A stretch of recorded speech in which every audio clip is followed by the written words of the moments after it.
Hello अस्सलाम वालेकुम viewers, welcome to our YouTube channel NEET plus.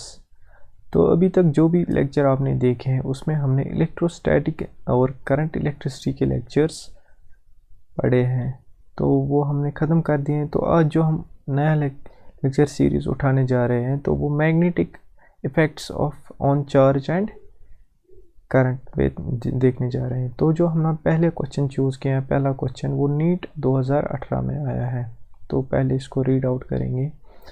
A metallic rod of mass per unit length 0.5 kg per meter is lying horizontally on a smooth inclined plane which makes an angle of 30 degree with the horizontal. The rod is not allowed to slide down by flowing a current through it when a magnetic field of induction 0.25 Tesla is acting on it in the vertical direction. The current flowing in the rod to keep it stationary is। तो क्या कहा गया है यहाँ पे, एक inclined plane दिया गया है which is inclined at an angle of 30 degree.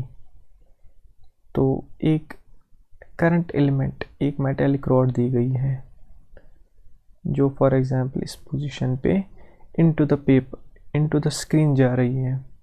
तो अगर ये इनटू द स्क्रीन जा रही है, इस पे एक मैग्नेट mg एक्ट कर रहा होगा, that is weight due to gravitation इस डायरेक्शन में, और ये हमारा 30 डिग्री होगा। तो अगर ये 30 डिग्री होगा तो this will be equal to 60 degree and this will be equal to 60 degree. तो ये कंपोनेंट हमारा mg cos 60 डिग्री होगा। तो आपको तो पता है, अगर इंक्लाइंड प्लेन पे कोई भी फोर्स एक्ट कर रहा होगा तो वो इसे स्लाइड डाउन करेगा। बट यहाँ पे क्या दिया गया है, कहा गया है कि इसको बैलेंस किया गया है। वो बैलेंस किस चीज़ से किया गया है, इस एलिमेंट में करंट फ्लो की गई है और इसको एक मैग्नेटिक फील्ड में प्लेस किया गया है, जो कि मैग्नेटिक फील्ड एक्ट कर रहा है इस पे in the direction vertical direction. तो मतलब ये डायरेक्शन में प्लेस मैग्नेटिक फील्ड है। तो अगर इस डायरेक्शन में मैग्नेटिक फील्ड है और करंट जा रही है इनटू द स्क्रीन, तो आपको पता है फॉर एग्जांपल अगर हमारी करंट इस डायरेक्शन में होगी और हमारा मैग्नेटिक फील्ड इस डायरेक्शन में होगा, क्योंकि किसी भी करंट एलिमेंट पे जो फोर्स एक्ट करता है वो करता है IL क्रॉस B। तो अगर हमारी करंट I इस डायरेक्शन में होगी और मैग्नेटिक फील्ड इस डायरेक्शन में होगा, तो जो हमारा फोर्स होगा on that element that will be in the K direction. Similarly, क्योंकि राइट हैंड थंब रूल इस्तेमाल करेंगे, यहाँ से यहाँ तक कर्ल करेंगे, जो हमारा थंब का डायरेक्शन होगा वो आउट ऑफ द स्क्रीन होगा। तो सिमिलरली आप देख सकते हैं करंट जा रही है इनटू द स्क्रीन और मैग्नेटिक फील्ड इस डायरेक्शन में है, तो जो हमारा फोर्स होगा वो इस डायरेक्शन में होगा, जिसका मैग्नीट्यूड होगा ILB, बस थीटा इज़ 90 डिग्री, क्योंकि वो उस डायरेक्शन में होगा, नीचे वाली डायरेक्शन में हमारी करंट जा रही होगी। तो इस डायरेक्शन में फोर्स का जो कंपोनेंट होगा वो बराबर होगा ILB cos of 30 degree.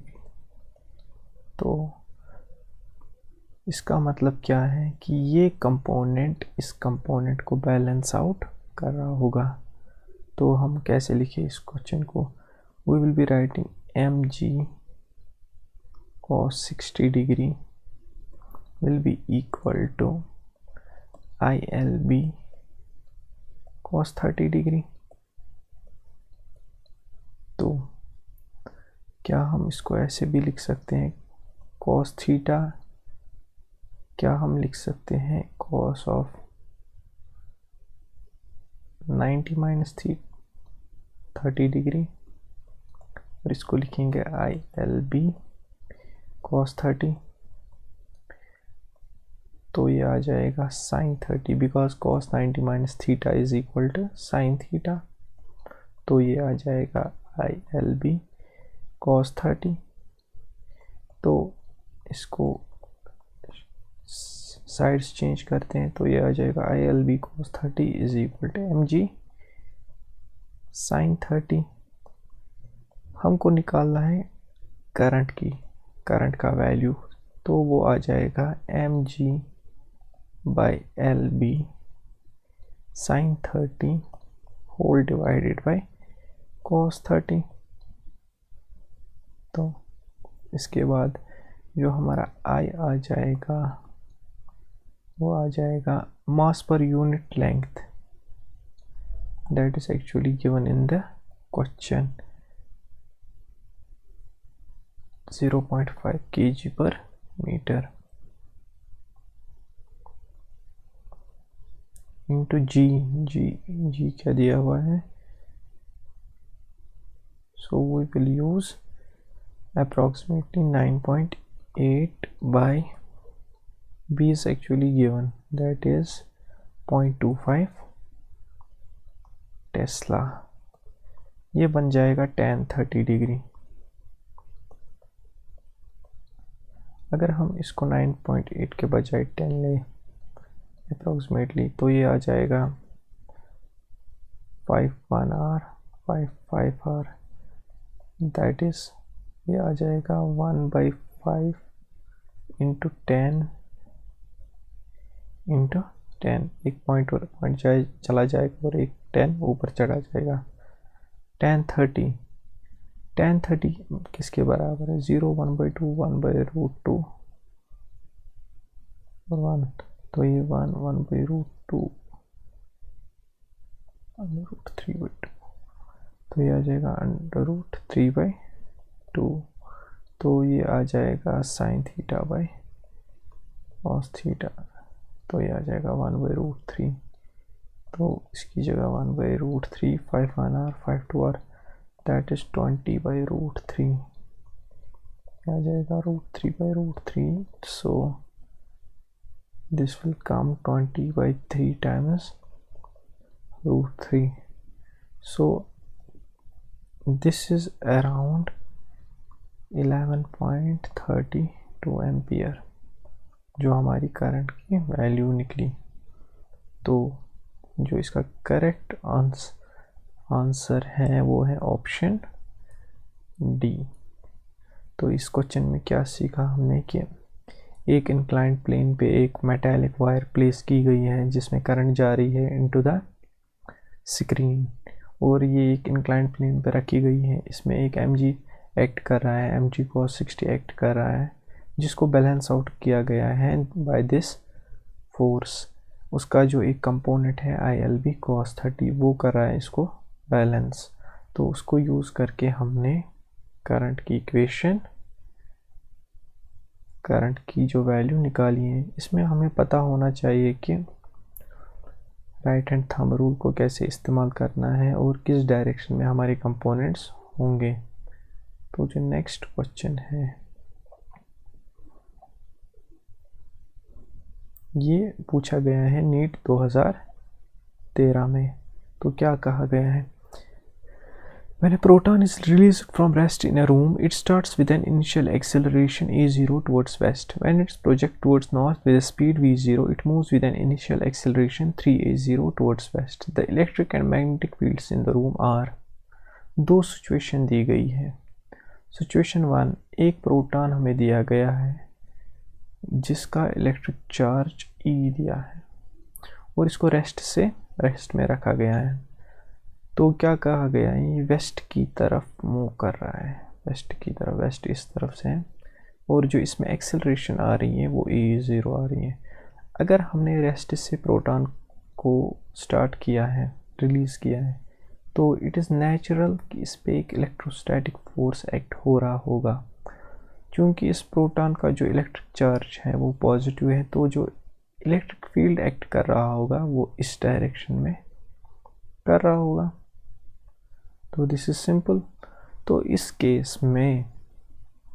Case में जो हम फोर्स लिखेंगे F is equal to E times E, और जो इसका मास है इसको m लेंगे, प्रोटॉन के मास को, तो ये आ जाएगा m times A0 is equal to E times E। तो यहाँ से हम इलेक्ट्रिक फील्ड निकाल सकते हैं, that is MA0 by E। तो इसका जो इलेक्ट्रिक फील्ड का आंसर ये है, तो इसकी डायरेक्शन भी वेस्ट की तरफ होगी, वेस्ट। तो आप देख सकते हैं MA0 by E is either option C और option D, MA0 by E west. तो इन दो ही में से कोई आंसर होगा। इसके बाद हम दूसरी सिचुएशन लेते हैं जहाँ पे बोला गया है कि प्रोटॉन को हमने इनिशियल स्पीड दी है, v0, और इसको प्रोजेक्ट किया गया है टुवर्ड्स नॉर्थ। अगर हमने इसको टुवर्ड्स नॉर्थ किया गया है प्रोजेक्ट, और कहा गया है कि इसकी एक्सेलरेशन 3 टाइम्स A0 आ रही है टुवर्ड्स वेस्ट। तो इसका मतलब क्या है कि इसका जो दो किस्म के फील्ड्स प्रेजेंट हैं, क्योंकि जो हमारी x कंपोनेंट भी चेंज हो रहा है और y कंपोनेंट भी चेंज हो रहा है। तो हमें तो पता है एक फील्ड तो हमारा इलेक्ट्रिक फील्ड प्रेजेंट ऑलरेडी है इन दिस डायरेक्शन, और चूंकि हमने इसको वेस्ट की तरफ, नॉर्थ की तरफ प्रोजेक्ट किया है और ये वेस्ट की तरफ जा रहा है, इसका मतलब है कि उसकी उल्टी डायरेक्शन में दूसरा फील्ड है जो कि मैग्नेटिक फील्ड प्रेजेंट होगा। इसके बाद तो हमें पता है कि अगर दो फील्ड्स प्रेजेंट होते हैं किसी भी एनवायरनमेंट में, तो जो फोर्स होता है वो होता है बराबर Q times E plus VB।